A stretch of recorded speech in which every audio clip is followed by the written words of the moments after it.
terah wadah cilik ya cilik gitu ya, kalau terah wadah gede ya oh ya gede. Jadi setidak-tidaknya ada 3 tip yang bisa kita jadikan pegangan kalau kita mau bahagia. Yang pertama,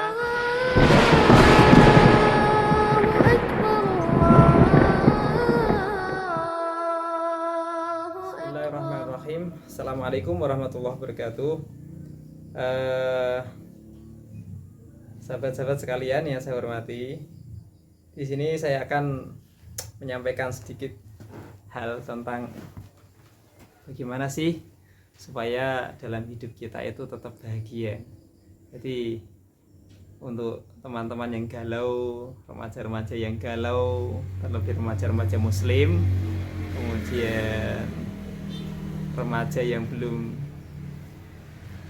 laku-laku gitu ya, galau, payu-payu.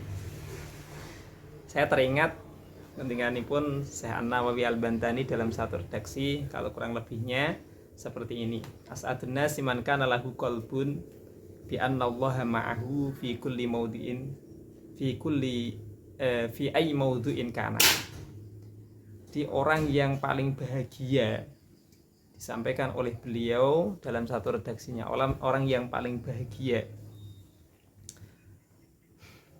menurut beliau itu ada 3. Yang pertama, orang yang selalu merasa bahwa Allah Subhanahu wa Ta'ala itu selalu ada untuknya. Jadi ini deh, kalau jenengan merasa galau, itu obat kegalauan yang pertama itu berprasangkanlah atau merasalah bahwa diri kamu itu selalu disertai oleh Allah Subhanahu wa Ta'ala. Ini seperti dalam Al-Quran Allah ngendikan, A'udzubillahi minasyaitonirrajim, Bismillahirrahmanirrahim, wa idza sa'alaka ibadi anni fa inni qarib.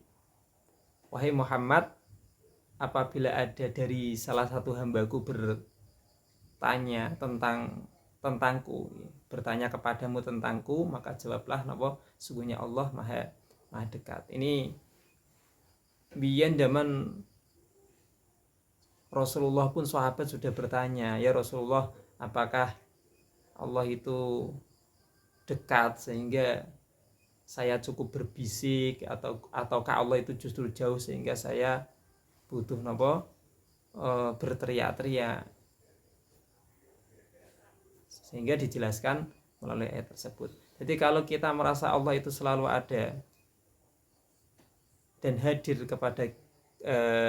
dalam diri kita, hadir dekat dengan kita, yo rak galau, mestine napa rak galau, tidak galau. Itu yang pertama. Kemudian yang kedua, untuk meraih kebahagiaan bagi muslim yang beriman, itu diantara yang kedua itu kita harus sabar dan kuat dalam menjalankan perintah Allah Subhanahu wa Ta'ala dan menjauhi apa yang menjadi larangan Allah Subhanahu wa Ta'ala. Ini tentu saya pribadi juga masih jauh dari kata sempurna. Ya, saya sendiri juga belajar, tapi tidak ada salahnya kalau kita berbagi. Jadi untuk melakukan apa yang menjadi kemauan Allah itu butuh kesabaran. Contoh saja dalam yaumiyah kita, harian kita, sehari semalam kita bagi seorang muslim itu ada yang namanya kewajiban bagi kita sholat 5 waktu.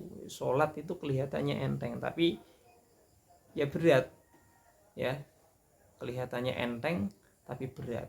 Ya belum lagi kita ketemu waktu zuhur, belum lagi kita ketemu waktu asar, belum lagi kita ketemu waktu subuh yang maghrib, isya dan subuh yang lagi nyenyak-nyenyaknya tidur, harus kita bangun kemudian sholat. Itu butuh perjuangan dan butuh kesabaran. Tapi yakinlah bahwa sabar itu bisa merubah orang yang dahulunya menjadi seorang budak itu bisa jadi raja, ya. Jadi Al-Ghazali kalau nggak salah ngendikan seperti itu. Jadi orang yang sabar itu dapat merubah dirinya yang semula budak bisa jadi raja. Tapi sebaliknya dari orang yang tidak sabar itu bisa merubah seseorang itu yang semula jadi raja bisa jadi apa? Bisa jadi budak. Kemudian yang ketiga itu melalui nasihatnya beliau Nawawi ngendikan kalau orang mau bahagia ya dia harus merasa cukup atas harta yang ia miliki. Ya, kalau kita mau merasa cukup dengan apa yang kita miliki, kita nggak perlu ngiri apa yang dimiliki oleh orang lain. Dahulu Syekhona, salah satu guru saya di pondok pesantren ngendikan, "Cong, te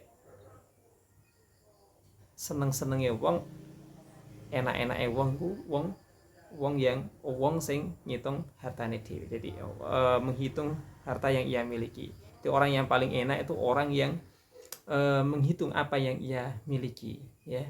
Bisa dirasake, ya, bisa digunakan ditasarufkan dengan baik. Nah, itu yang terakhir. Jadi ya mungkin kita bisa lihat nih, kadang orang malam dijadikan siang, ya, semuanya 24 jamnya di 24 jamnya dijadikan siang semua. Nah, terah wadah cilik gitu ya. Kalau terah wadah gede ya ya gede. Jadi setidak-tidaknya ada 3 tip yang bisa kita jadikan pegangan kalau kita mau bahagia. Yang pertama yaitu merasa bahwa Allah selalu ada. Yang kedua kita harus belajar untuk sabar, ya, dalam menapaki kehidupan ini untuk selalu menjalankan perintah Allah dan berusaha sekuat tenaga untuk menjauhi larangannya. Kemudian yang ketiga tadi ya merasa cukup dengan apa yang kita miliki, ya. Kira-kira itu yang bisa saya sampaikan, yang bisa saya bagikan. Semoga kita semua selalu diberikan kebahagiaan oleh Allah Subhanahu wa taala, mulai kebahagiaan dunia sampai kebahagiaan akhirat. Sekian, Assalamualaikum warahmatullahi wabarakatuh.